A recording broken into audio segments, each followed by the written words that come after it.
Olá, e vamos iniciar o nosso terceiro encontro dessa série de 5 de ilustração. No vídeo anterior nós fizemos o vilão da história, né, desse pôster do fantasma, e nessa aula agora nós vamos fazer a Diana Palmer. Nós vamos utilizar a mesma técnica, que é o quê? Iniciando com um esboço, tá?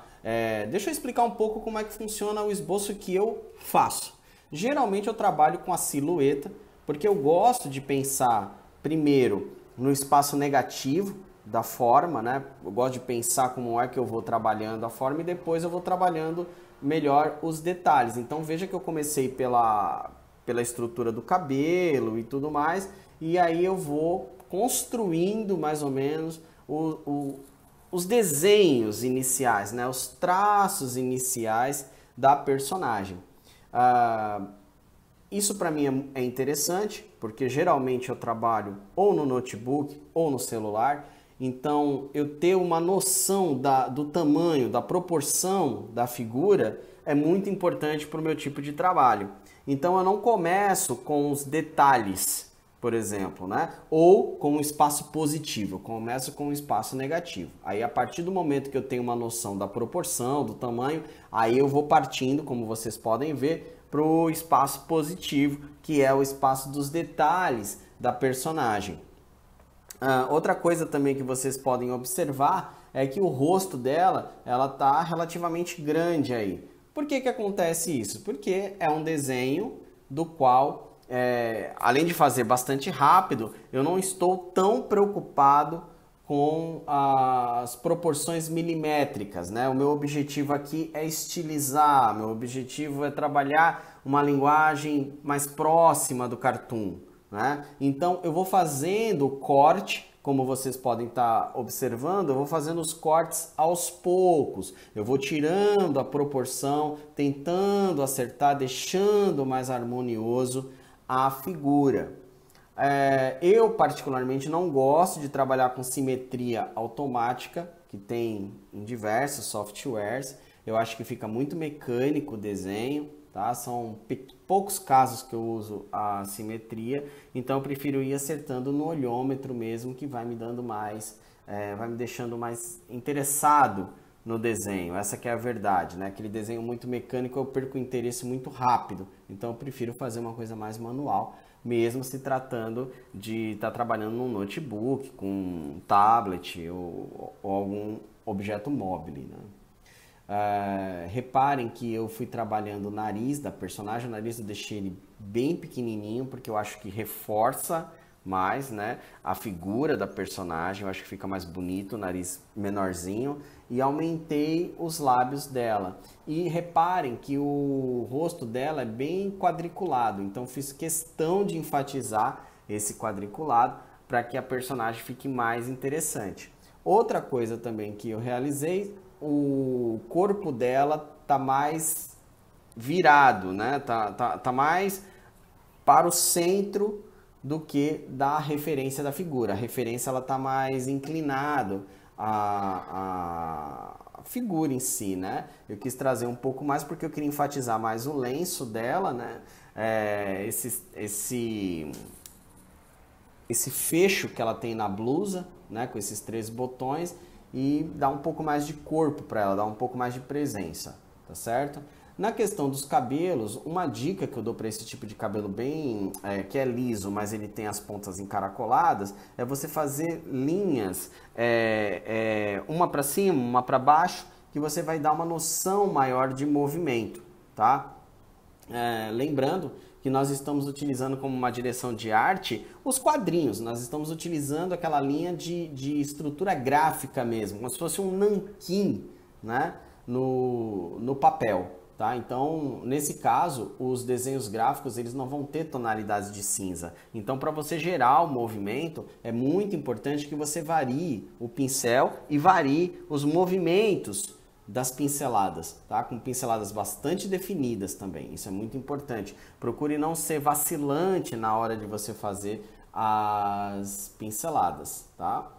Como vocês podem observar, não existe uma regra na hora de você arte finalizar. Então, do tipo, eu vou arte finalizar primeiro, traço por fora e depois eu vou para os detalhes. algo do gênero. Não existe uma regra. Se você pegar um desenhista profissional, ele começa pelo olho, o outro começa pelo cabelo, o outro começa pela roupa. Então, isso é muito relativo, tá? Então, reparem que eu já fiz o cabelo, eu já estou partindo aqui para os sombreamentos. Então, isso é um processo bastante intuitivo e eu recomendo que você o mantenha intuitivo, né? Porque uma das coisas que a gente perde muito quando a gente está desenhando na esfera digital é essa intuição. É diferente de você desenhar num papel, né? Para início de conversa, um desenho digital ele tem um Ctrl Z para início de conversa, né? Ou Command Z, coisa que é diferente do papel. Então você perde um pouco essa intuição, para onde que eu vou, para onde que eu deixo de ir. Então, na hora de você fazer uma arte final, eu acho interessante você deixar a coisa um pouco mais intuitiva, sem criar uma regra muito específica. A única coisa que eu acho interessante na arte final que vale destacar é o seguinte: a parte de fora, né, a moldura do desenho, eu recomendo você fazer com um traço mais grosso, porque isso reforça a ideia de moldura, e por dentro, as partes positivas do desenho, você ir trabalhando mais os traços mais finos. Isso eu acho interessante. Mas é uma regra? Não. Você pode trabalhar tudo de uma vez só, tá? Então, não é uma regra, mas acho que é uma recomendação interessante. No caso dos olhos da Diana Palmer, se você comparar com o vídeo anterior, eu deixei os olhos grandes. Por quê? É como eu falei, dentro da composição, o leitor ele vai comparar a Diana Palmer o tempo todo com o vilão, tá?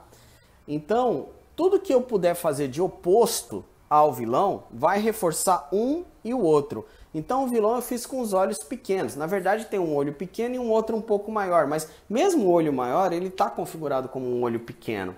Então, vou fazer os olhos dela grandes. O rosto do vilão é cheio de marcas. Da Diana não, da Diana tem pouquíssimas marcas. O nariz é grande do vilão, da heroína é menorzinho. Então, como isso é uma ilustração em si, é interessante você ter esse jogo de opostos, porque na hora que você vai comparar os personagens, os dois ganham força, né? Tá? Vamos trabalhando, vamos detalhando aqui, tá? Eu não vou detalhar muito a roupa, aliás, eu não vou detalhar a roupa ou detalhar a própria personagem por uma característica pessoal. Eu particularmente eu sou um desenhista de linha minimalista, né? Então eu gosto de poucos detalhes. Eu acredito que o leitor consegue enxergar melhor o desenho com poucos detalhes.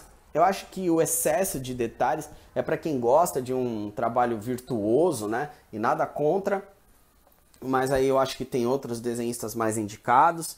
Eu gosto de trabalhar muito com a ideia da Gestalt, gosto de trabalhar com a ideia do minimalismo mesmo. Eu acho que o leitor ele pode enxergar de uma maneira mais interessante quando a gente trabalha com minimalismo, né? Então, reparem que eu vou trabalhando aos poucos, ali com poucas pinceladas, eu já vou acertando o lenço, a roupa, né? Então, aliás, se você observar o meu desenho de uma maneira completa, ele não tem muitos traços, né? São desenhos de poucas linhas. E isso faz parte o quê? Da personalidade gráfica. E é muito, muito interessante quando você procura buscar desenhistas, né, ou artistas que possuem uma personalidade gráfica parecida com a sua. Isso ajuda muito no seu processo de formação de autor, de desenhista. Ajuda demais, porque isso faz com que você vá para um caminho do qual é um caminho correto, né? Quando você encontra seus pares. Importante, diferente de copiar. Vou repetir, diferente de copiar. O que eu quero dizer com isso? Às vezes você tem um artista que você admira demais, você quer copiar a todo custo, você quer ficar com aquele traço e tal, mas às vezes você não tem a aptidão para aquele traço.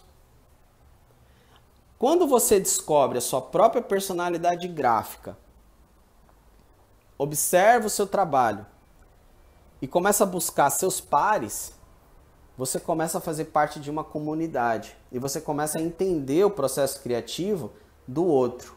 Isso é muito importante. Então, por exemplo, esse tipo de trabalho aqui que eu faço, né, esse tipo de desenho, eu vou encontrar artistas como Otávio Cariello, né? Essa pincelada grossa, eu vou ver, por exemplo, artistas como Flávio Colim. Esse sombreado excessivo, né? Eu vou achar em artistas como Mike Mignola. Então eu vou achando uma série de artistas, Joe Paul Leon, por exemplo, né? Joe Paul Leon tem muito desse sombreamento.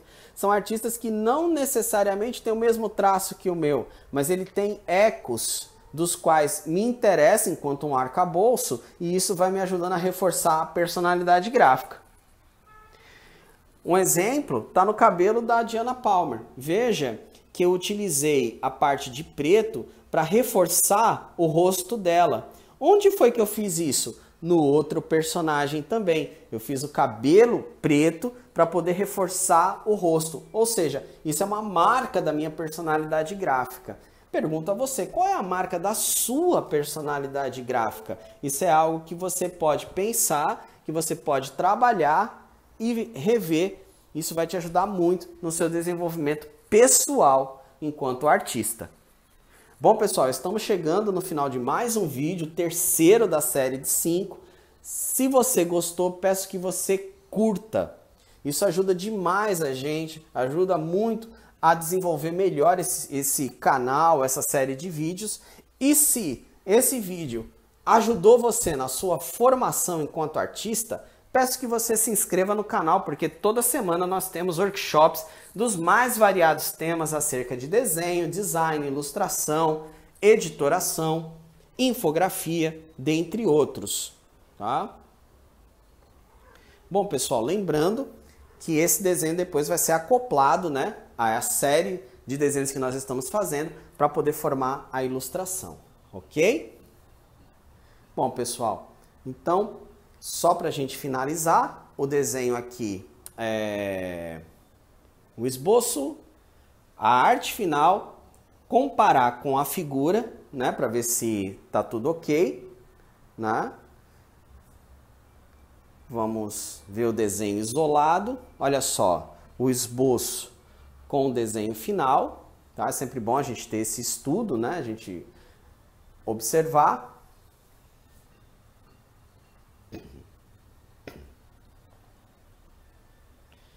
E finalizar.